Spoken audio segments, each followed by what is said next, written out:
ক্লান্ত হয়ে গেছি আমরা। প্রিয় সদ্য বিজয়ী দেশবাসী, আপনাদেরকে বিজয়ের শুভেচ্ছা জানাচ্ছি। আমরা বর্তমানে আছি শাহজালাল আন্তর্জাতিক বিমানবন্দর। আমরা দেখতে পাচ্ছি বিমানবন্দরে আসার সময় ছাত্র জনতা প্রত্যেকটা গাড়ি চেক করতেছে, দেখতেছে কোনো কুত্তা লীগ, কোনো চোর লীগ পালিয়ে যায় কিনা।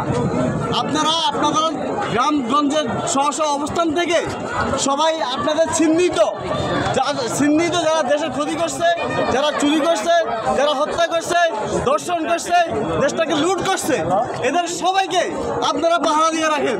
আমরা এই বাংলার জমিনে ওদের বিচার করে যাবো ইনশাল্লাহ।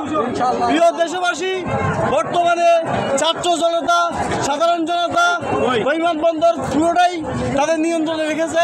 কোনো চোর বিমানবন্দর দিয়ে যেতে পারবে না, কোনো কুত্তা লীগ বিমানবন্দর দিয়ে যেতে পারবে না।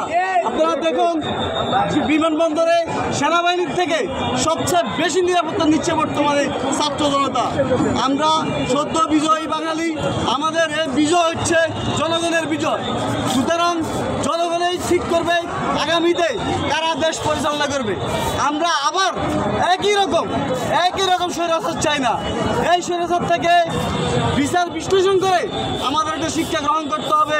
ভবিষ্যৎ সংসদ, ভবিষ্যৎ দেশ পরিচালনাকারী, ভবিষ্যৎ সংসদ সদস্য, ভবিষ্যৎ চেয়ারম্যান, এলাকার মেম্বার থেকে শুরু করে আপনারা বিচার বিশ্লেষণ করে তাদেরকে দায়িত্ব দিবেন, যেন তারা এরকম রাহাজারি, খুন, খারাপি, চুরি, ডাকাতি এগুলো না করতে পারে। আলহামদুলিল্লাহ, দেশ আর স্বাধীন। সবাইকে আবারও নতুন সদ্য বিজয়ের স্বাধীনতার জন্য ধন্যবাদ জানিয়ে শেষ করতেছি। আসসালামু আলাইকুম।